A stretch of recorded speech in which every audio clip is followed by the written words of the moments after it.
Hello guys, അങ്ങനെ ഉറക്കമെല്ലാം കഴിഞ്ഞ് എണീറ്റു. ഇനി ഓഫീസിൽ കൊണ്ടുപോകാനുള്ള ഫുഡെല്ലാം റെഡിയാക്കണം. അപ്പോൾ ഇപ്പോൾ പോയിട്ട് നേരെ 2 മുട്ട എടുത്തിട്ട് ബോയിൽ ചെയ്യാൻ വെക്കുവാണ്. അങ്ങനെ ഒരു പാൻ എടുത്ത് അതിൽ കുറച്ച് വെള്ളം എടുത്തിട്ട് മുട്ട ബോയിൽ ചെയ്യാനായിട്ട് വെച്ചു.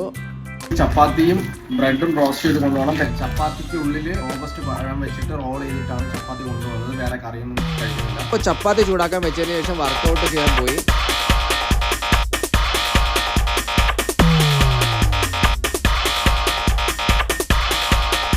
ഗൈസ്, അപ്പോൾ ഇനി നമുക്ക് ചപ്പാത്തിക്കുള്ളിൽ ഈ പഴം വെച്ചിട്ട് റോൾ ചെയ്തെടുക്കാം. ശേഷം ഈ ഒരു പാത്രത്തിൽ നമുക്ക് അതെല്ലാം സെറ്റ് ചെയ്ത് വെക്കാം.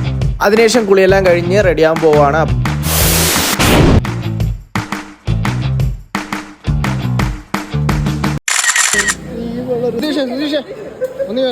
ഒരു പാട്ട് പാടോ, ഏതെങ്കിലും നിനക്ക് ഇഷ്ടമുള്ള പാടിക്കോ.